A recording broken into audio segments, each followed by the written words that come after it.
Let's talk about marketing your business using sales funnels. And tonight, what we're going to talk about is, well, why do you use sales funnels?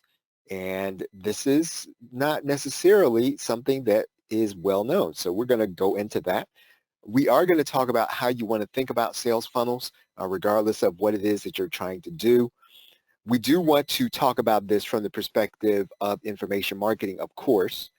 And if we do that, if we talk about sales funnels from the perspective of information marketers, we want to be able to discuss affiliates because that's an important part of this whole process. We're going to talk about vertical funnels, which you may not have heard that terminology, but you will understand functionally what that is. We will talk about developmental, or what are called diagonal funnels. And again, this is not a common term, just what we're calling it here in this session. Horizontal funnels, once again, it's a conceptual idea. This is not something that you're going to go out and you're going to find. If you were to go to Google and you tried to define this, it's not going to be in the public domain. We're going to talk about training and workshop funnels, or educational marketing. And if there's time, we'll talk about pitch or high ticket funnels. So why do we do sales funnels? Why even bother? Why not just sell your product, let the product stand on its own, and then whoever buys it, you sell it at full price, and that's the end of the matter. And you want to think about this a little differently. And anybody that's going to be interested in growing their business, you're going to be able to do that in three ways. And this is whether you have an online business or you have some other kind of business. Maybe it is a brick and mortar business. First, you can increase the number of people that are come to buy something from you. Whether that's a website or a local place, you get more people. And this is typically what people focus on. How can I get more customers to come to my location? How can I get more customers to come to my website? How can I get more customers to see my offer? If we define this, you've probably heard of this when you think about information marketing. This is just called traffic. How do I get more traffic to see the things that I am selling? You can also think about this by thinking about two other ways that you can focus your attention on in terms of growing your business. And we're going to start thinking about this by looking at the average amount of each transaction. And so that's also an important way to think about this. In other words, if I can get more people to come to my sales page, that's great. But what if I can't get more people right at the moment? What if all I can do is to get the people that are already interested, and maybe they're not going to be great in number? One thing I can do, of course, is I can make sure that every person that comes to that site, every person that comes to that page, everybody that goes and makes the decision to buy, if I can influence them to spend more at every transaction, I can grow my business. And a business owner can, of course, basically grow their business by increasing the amount that's sold at every transaction. And that means then that whenever your prospect, they've already got their wallet out.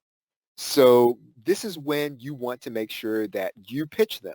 And you want to make sure that they hear something that's going to be enticing to them. And this is a way that you're going to grow your business. Basically, with every sale, you want to make sure that everything your customer needs that's going to be a direct relation to what it is that they purchase, that they get the opportunity to buy from you. So, if you're as a business owner, if you get more traffic and you get the customer to spend more, you're going to be growing your business effectively. And that's what we want to do. We don't want to just get more customers and for them to buy from us one time. We don't want to just get more customers and for them to spend on just one product. If we can, we want them to purchase multiple products from us. And we don't necessarily want to send them off to their own devices, so to speak. If they're willing to spend it now, we want to make sure they spend the amount now. There's a third way. And, the other way is just to increase your conversions. So basically, you're just going to do a better job of selling them on what it is that you have. And this is typically, people do that by writing copy, whether getting good copy, but you're basically trying to increase your conversion rate. So in other words, again, let's review these things. We can get more people. We can get them to spend more, And we can make sure that more of them buy as a result of seeing or hearing our sales presentation. And when I use the word sales presentation, I mean they can be reading a sales letter, they can be watching a webinar. I'm not talking about a formal presentation. I'm just saying that whatever our sales message is, they see it and they decide they're going to buy more as a result. Now, you want to, as a business owner, online or offline, you want to try to implement all three of these. Anytime that you are not where you are in your business, you want to try to get more customers. You want to also make sure that those customers spend more at every time they buy. You want to also then, if they're going to spend more, you want to make sure that you're converting more of it. If you've got 50 people coming to your sales page and 25 of them buy, if you can increase that 25 to 30, that's going to mean that you're going to be growing your business at a turn. Now, there's a lot of credible information on how to get people to your location. And some people use SEO. Some people are now very enamored with social media. You can do all of those things or none of those things. You've just got to make sure you understand and focus on one method. And this is typically going to be what traditional advertising promotion is designed to do. Maybe you've got a team of people or maybe you've got a focus. Whatever you're doing, this is how you're going to focus your efforts so that you get all of these three things in order to help you grow your business. So basically, if you were to ask of your business, how can you get your conversion rate to increase? And how can you increase the average dollar amount spent? What can you do? Whether you're an online or offline business owner. Basically, the conversion rate is always going to improve by executing better sales methods at the point of contact. So in other words, if that person has already made a purchase, what can you do in order to influence them to make more of a purchase? That's really increasing your conversion rate if you've already got a customer and you can get them to buy more at the point of sale. This is what it means for an online business. Maybe you're going to make sure that your web copy is going to be effective. So whether you're using upsells or downsells, which you're not talked about yet, but you're going to make sure that your copy is going to be effective. You're going to make sure that if you can, you're going to pre-sell those people. So you're not just going to send them to your sales page, you're going to pre-sell them. You're going to be doing things like podcasting. You're going to be doing things like blogging. You're going to be doing things like making sure that those people see emails where you are basically telling them something is coming that's going to benefit them. You're going to make sure that anything that's on your site is going to help them to visualize what it's going to mean for them to own your product. Visualization is very important. And I don't mean necessarily visualizing to manifest things. I'm talking about making sure that when a customer comes to your site, if you're going to give them a sales message, whether you do it in words, whether you do it in pictures, you are helping them to envision what it's like to have your product. Creating vision is very important. This is something that the great Ben Settle, he teaches, that you must create vision every time somebody comes to your site, every time somebody sees their sales message, every time somebody reads an email, you are trying to create vision. You want to make it easier, of course, to make it easy for people to come to your site and make a purchase. That's navigation. And basically, you're doing everything you can to make sure that everybody that comes to that site, they're getting a good message. They're getting the opportunity to make a purchase from you.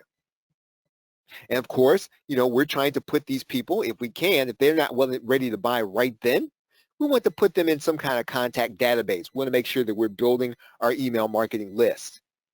Now, if increasing the conversion rate is basically executing better sales methods at the point of contact, then what we want to do is we want to try our best to increase the average dollar amount per sale. And we want to get better and better and better at upselling. We've already got the customer. That's the best customer to sell. And so if we can get good at making sure that that customer is going to buy more, or that we've made sure that we've done a good job of putting the relevant things around them, then we are going to see more profit. We're going to grow our business. You probably experienced this anytime you go to a fast food restaurant. If the person is there, they're going to be asking you if they can add on to your purchase. You're also going to see this when you go to a big box retailer. If you still go in person, if you go and you buy something, you buy some kind of electronic, it always happens that they're going to bring something up on the register that basically sells something to you that says, hey, Do you want to add on this warranty? Could be something nominal.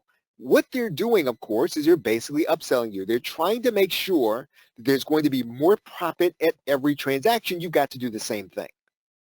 Every time you get the opportunity to make more profit at a sale, you've got to try to do that. Of course, you've got to make sure that that other purchase is going to be relevant to the person that's making the purchase. And all of these things are going to be important because they don't cost you anything. Right? You haven't spent any money on advertising. You haven't spent any money on Facebook ads. In order to be a good upseller, none of that costs you a dime. And so you've got to make sure that you're maximizing those things before you go out and you start spending advertising. To go out and spend money on advertising, you've not made sure that your sales funnel is working so that every customer that does come through, that you're maximizing the income, that's going to be a waste of your advertising dollars. And typically what you want to do is you want to make sure that funnel is working. You want to make sure that funnel is converting before you spend any money on any kind of advertising. I want to go a little deeper into information marketing here. And so these are always going to be vital principles for increasing your profitability as an information marketer. A lot of your traffic as an information marketer is going to come from affiliates. If you're just getting started marketing information, you will develop affiliate relationships because affiliates like to make sure that they're profiting all the time and they're looking for opportunities in order to send email to their subscriber list, and so that they don't have to work 24 hours a day, 7 days a week. They're ready then to find things that are going to be relevant for their audience, and if you got it, you can help them to earn more revenue. They can help you by giving you new customers, and then you will actually earn and grow your business. Now, if you do this, whenever you start thinking about affiliate marketing, you have to incentivize affiliates to promote for you a second or third time. Typically, if an affiliate decides they're going to promote for you, they're going to promote for you one time. It's probably not going to do the job for you that you really want to do. And so what you've got to do without having to go beg them, without having to go ask them, you want to make sure they are incentivized to promote for you a second and third time. Well, how do you do that? You do that by making sure that every time that they send an email, every time that they get a sale, that you're actually increasing their profitability by making sure that your sales funnel converts for them when a customer comes through there. Listen, veteran affiliates, they're always going to have more opportunity than they do days they can send out emails. They're going to be flush with opportunities. There are always going to be people that are approaching them in order to send a new offer to their subscriber list. So you need to have something that will keep their attention. And so befriending them is not necessarily going to work in the long run. Yeah, I mean, you'll get relationships and you'll build relationships, you'll build good friends. It's not necessarily going to mean that you're going to send email for you and they're going to promote you to their subscriber list. What you have got to do in order to keep their attention is make sure that you are profiting them every time they send an email on your behalf. Why? Because anytime an affiliate sends an email, they lose subscribers. They lose a little credibility. And so you've got to make sure that you compensate them by having a product that converts for them every time they make a sale. Now, anytime you are going to be an information marketer, you have to understand it doesn't take a lot in terms of cost in order to create something. Basically, a lot of the work is coming out of your brain. A lot of the work is digital, so it doesn't necessarily cost you a lot as if you were taking inventory and creating some kind of physical product. What that means then in terms of affiliates is you can afford to give the affiliate a high percentage with your base product. So whatever you're selling on the front end, when you got a good sales funnel, you can afford to give that affiliate sometimes 100%. I've seen some marketers go as far as to give people 125% for their base product. And again, you've got to really know your numbers in order to do that. I'm not recommending you do that. I'm just saying that you can afford to give that affiliate a little more in the front end because you're going to make your money on the funnel. And so understanding that that funnel is converting, understanding that you've created a good offer, understanding that you have created something on the back end that's going to ensure that this is going to be profitable, even if you give 100% to that affiliate, that's what your job is going to be. And so you have got to get really good at converting back end offers if you're going to be profitable, if you're going to grow your business. And that's where your profit is going to really come from. And so your base offer, right, has got to entice people to come in. So in other words, you've got to make sure that base offer, when the affiliate sends you traffic, that converts, right? That's important. But your job, though, is not just getting that customer. Your job, listen, you don't want to rely on just email. So in other words, yes, you have a good customer. In some cases, you've added that customer to your email marketing list when they make a purchase. That's great. But you make your profit by making sure that when that customer makes a purchase, they're going to see other things that are going to be relevant to them that they will then want to buy, and you're going to structure it so that that's where you're going to make your profit.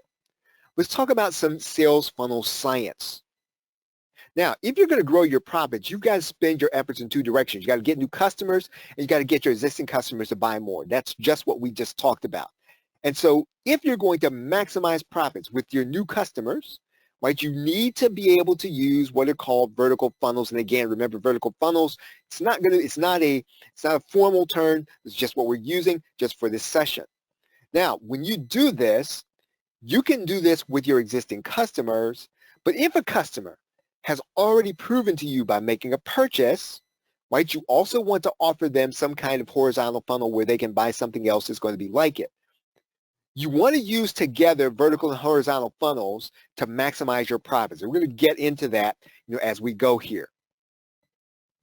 Anytime there's going to be a series of purchases that a customer makes, you are going to be doing this in what is called a funnel. So in other words, customers already made one purchase, but you're taking them through a series of other offers so they can see things that are going to be relevant to what it is that they want, what it is they've proven to buy, what it is that they might like to buy. When you take them through that series and you're doing it systematically, that is what's called your funnel.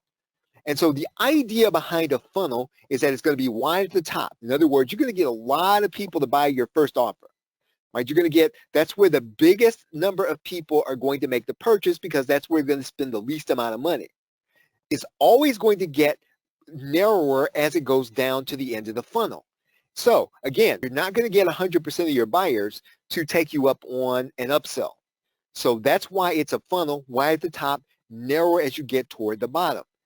And so basically, this mirrors the upsell, cross-sell process.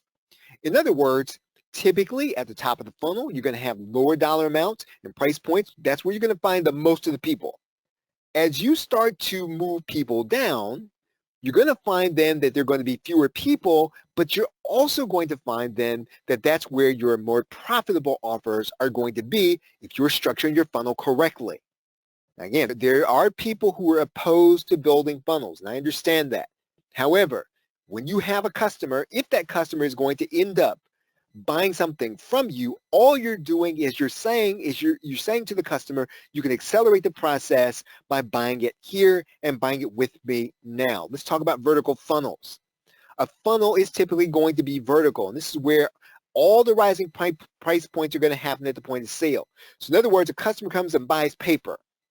And basically, you're going to show them offers for pens and erasers as related purchase. So in other words, you get the paper. I can also sell you pens and erasers to go with it. And so we're always increasing them to increase their satisfaction with the initial purchase. That's the idea. We are saying, if you want to really enjoy this, here's something else that will help you to do that. We could also show them purchases at a higher dollar amount if we want to. Right? We could say, hey, you've got this kind of paper, but this kind of paper is really better. Let's give you this kind of paper, which is going to be higher quality. It's going to be heavier stock. And instead of giving you this lower quality, we'll get you to buy something that's of higher quality. We'll just exchange the two. Sometimes we can do that also. And again, all you're really doing at this point is you're saying to the customer, you can have more enjoyment if you spend a little more with me right here and right now. Here's the point. The point is you're increasing the dollar amount of the transaction while the customer is still close to the transaction they just made. Whether you increase or you upgrade them, each transaction or upsell is going to be stacked right on top of the other, so it's vertical. Right? So that's why we call it a vertical funnel functionally. Again, if you go and you try to Google this term, it's not going to be findable. What we're talking about is something functional. The transactions are stacked one on top of the other. Let's talk about developmental funnels because you are going to be able to help people to develop typically when you're using information marketing. So in other words, these purchases are going to occur over time. You're trying to get your customer, and if you're doing a good job as an information marketer, all you're really doing is helping the customer to outgrow what they purchased from you the first time. Right? That's developmental. So in other words, you are in the process of developing them. Maybe that product is helping them to grow in an area, and eventually that product is going to lead them to want more from you. And so you've always got to be thinking, how can I help this person develop? How can I help this person to grow? And if they grow, what else can I offer them? If a person does all that I told them to do inside the information product, if they do everything, they're going to be a different person. What can I offer that different person? You should have something there for that different person. Now, of course, it assumes that you are already delivering on what you promised in the base product. Of course, so don't not do that. But basically, all you're really looking to do is you're looking to look at your customer and trying to move them up in their life. And as you move them up in their life, you're upgrading them to a new level where they're going to need to make another purchase from you. And what this does, if you're effective, if you're good, you are marrying customers to your brand. And so this is a very important way of growing your business because you are not only telling them, hey, you can buy all these things at the point of sale. You're not only telling them you can buy all of these other things that are off to the left or to the right. You're saying to them, hey, if you stick with me, I'm going to help you to grow, and I've got things that will help you to grow with me. Now, let's talk about horizontal funnels because it assumes then that you understand the needs of your customer. Right? You understand their needs change, you understand what their needs are today, and you're keeping track of those things, and you're basically making other products that will be helpful to them as they grow, as things change for them over time. So basically, we're talking about things that are level and things that are not necessarily helping them to grow, but things that help them if things change. Right? So basically, all we're really saying is, we're not going to spend additional advertising dollars until we maximize what it is we're doing with our present base of customers. Everything they spend over time, right, is going to be profit less any operational expenses, obviously.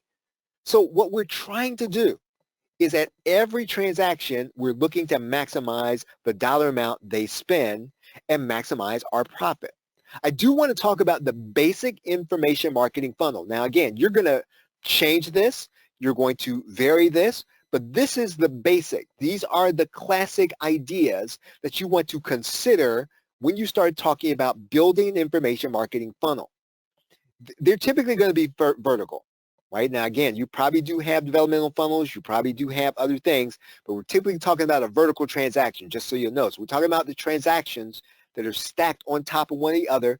They're all happening on the same day at the same time. So this is what we're talking about in information marketing. So so again, we're not in this case talking about horizontal or developmental. As an information marketer, what you're basically doing is you're trying to help people to solve something, and you're doing it in information, right? Some kind of specialized knowledge. And that's always going to be your base product. Some people call that the front end product. It's an introduction to your funnel. So it's probably going to be a lower dollar amount. So in other words, somebody makes that purchase and they come inside of your marketing funnel. And so you're introducing them then to your world. And that first offer is going to be something that's going to help them. But what you want to do is you want to stack something right on top of there, right? What's that next offer going to be? That next offer, the first upsell is going to be something that's going to help them to enjoy what they just bought, right? How can you help them to enjoy and get more out of that first purchase? Now, what you don't want to do is to cross any lines where basically you've rendered the first product so that it's not quite complete. That's not what you want to do. You don't want people walking away thinking, well, man, why not just put it all in the first product? That's not the idea. So whatever you do, you don't want to communicate with that upsell that their purchase is not complete. That first purchase they made should be complete. It should do everything that you sold to them. It should do everything you promised them. It should do all of the things that you said that it would do. It should stand on its own. So the base product should stand on its own so that that upsell, the first upsell basically says, hey, if you bought this, I'm going to show you how to do better with it. I'm going to show you how to get more enjoyment from it. I'm going to show you how to develop with it. Now let's talk about the second upsell. What you're basically going to do is you're basically going to say, hey, do you want to move faster? Then we're going to give you some templates of some kind. Basically, you're going to take part of the process that they're learning, you're going to do some of it for them. And you're going to give that to them so they can do it faster. That's basically the idea in the second upsell. And this is a totally distinct offer from that first upsell. That first upsell is basically, it's basically should be a no-brainer, right? It should be so that, hey, I really, I bought this one thing. Here's what I really want to do. And when they see that first upsell, it ought to be a no-brainer. The second upsell is where you're going to do some of the process for them, right? You're going to give them something that will help them to move faster. You're then going to have a third upsell. Now, this might be, or you might start to feel uncomfortable with this. You might feel like, well, I don't want to have a third upsell. I don't even want to have a second upsell. But if you have a third upsell, this is where you're going to help them to keep their results. You can stick a bundle, right? So in other words, you give them more of the same, right? Because the last upsell is going to be where you're going to give them some kind of continuity offer. This is where you're going to show them, hey, you know what? If you want to keep your results, here's how you do it. You pay me monthly, or you pay me on a higher ticket product. Basically, what you're doing is you're saying to them, hey, you've already spent a little bit of money with me. Maybe you got the second or third upsell, but basically now, if you want to keep the results you're getting, here's what I'm going to give you. I'm going to spend time with you, or I'm going to give you more of my business resources, and this is going to really help you to keep the results you have. That's what you're doing. So again, let's kind of talk through this. The first upsell, right? The first upsell is basically going to be the no-brainer. How can you help them to enjoy it? The second upsell are going to be templates, right? And we're talking about conceptually, right? I mean, obviously, you might vary this in some ways. The third upsell, you can either give them the continuity, or sometimes what you can do in the third upsell is you give people a bundle. The last upsell, if you do a third upsell, the last one is always going to be giving people the opportunity to get more of your personal time or more of your business resources, right? And they're going to have to pay for that. And so either you're going to give them a higher ticket offer, or you're going to give them the opportunity to spend money with you monthly. However you do it, you can combine the two. Business assets and continuity offer is typically going to be the best way to think about those things, but you want to have these elements in your funnel as an information marketer. Again, I understand people object to these. I understand that people are looking at these and they're saying, well, people don't really want to go through those things. But here's what you want to think about. If you're going to grow your business, and if you're really going to serve people, you cannot serve people just with the front-end product. If you can serve people by helping them to enjoy it more, you want to do that. That's your first upsell. If you can serve them by helping them to go faster, giving them some of the templates, you want to do that. If you can give them more of what they got in the first in the base product, if you can give them more of that, and you can serve them by doing that, you want to do that. If you want to be the kind of person that will help them to keep their results, you want to be able to do that, but you've got to make sure that you charge them according to them getting a little bit more of you monthly, right? So now, let's talk about the educational marketing funnel. Now, you should always be doing educational marketing as an information marketer. That's what we sell. We sell people on how they can improve their lives, sell people on how they can improve their business. And so one of the things that you need to do, you need to be training on a regular basis. And this is just, there's no argument, there's no disputing about this. You need to train your customers. You need to train your prospects. If you need to do them all in the same way, do that way. But basically, you need to be offering some kind of training on a weekly basis. And if you want to, you can do it a little bit at a time on daily. So in other words, you don't want to do a weekly training and say you're not necessarily comfortable with that.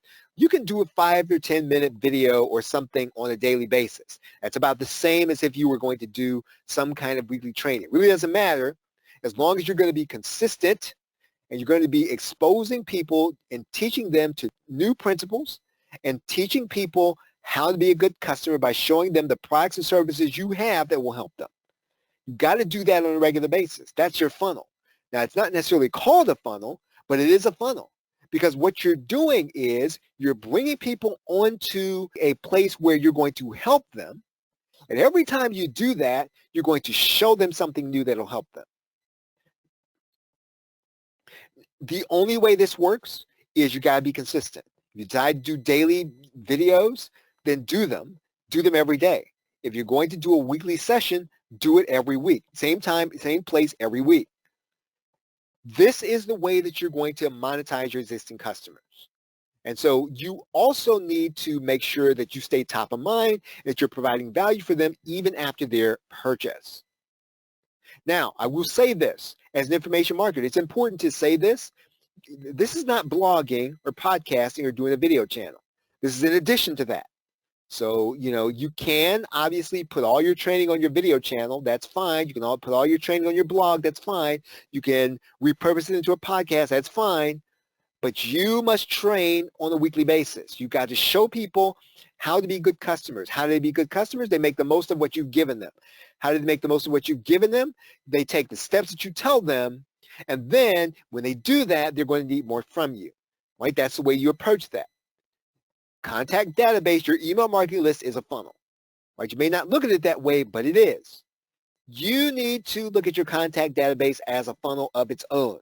And that's another place where you're going to get more of your customers to take more steps with you, but you've got to make sure that you ask for the sale. You may wonder why we say this is going to be a funnel. I need to say this parenthetically. Please do not try to preserve your list for a rainy day. So in other words, some people feel as if, well, I don't want to mail my list because they'll be upset. I want to make sure they're going to be there for me. I want to make sure they're going to be there for a future time. That's not going to help you. That's not going to help you to grow your business. And basically, that's not even going to help you to get new customers. All you're really doing by keeping those people on a list where they're not benefiting and you're not benefiting, you are creating inertia in their lives. You're making them think that they're not going to have to do anything in order to improve their lives. And that's not the way that you want to operate. You've got to look for ways to help them. Right? You've got to be thinking about the people who land on your subscriber list, even if they're not your customers. You should be thinking every single day, how can I help these people accomplish their goals? How can I help these people get to where they want to go? That's going to be your mindset. When you sit down to contact your contact database, how can you help them? How can you help them to get from point A to point B? And as an information marketer, you are always creating things that'll help them. Now, I'm not saying you always got to sell to them, but you're always creating things that'll really help them. So don't just get anything. Don't just go and get something that you think is going to placate them or it's going to make them or keep their attention. That's not the idea. The idea with the contact database, if you're going to turn it into a funnel of people who are going to spend money with you, is that you are thinking every single day about how you can help them to accomplish the goals for which they joined your list in the first place. And of course, you have to be talking to these people on a daily basis. And people are going to forget about you. And even if you run somebody off of your subscriber list and they get tired of you, then that's just going to be the way it is. Because if you are if your goal is to make sure you're helping people, you need to have something worth talking about in those emails every single day. And so basically, that has to be the root of your relationship. It's a business relationship. It's not a relationship where you all just get to know each other and you just like each other and you're going to have lunch together and they think you're a great guy, you think they're a great person. Then that's not the idea. The idea is to build a business relationship. That's what you need to have. If you don't have a business relationship, you're not going to live to fight another day. You're not going to be able to help them in the long term because you're not going to be generating the kind of cash flow that you're going to have to sustain you so that you can help them. Your job is to grow your business. And so you want to use funnels to effectively grow your business so that you can build a business relationship with people over time and so they can get the benefit of what it is that you have to offer. Okay, any questions? Any questions?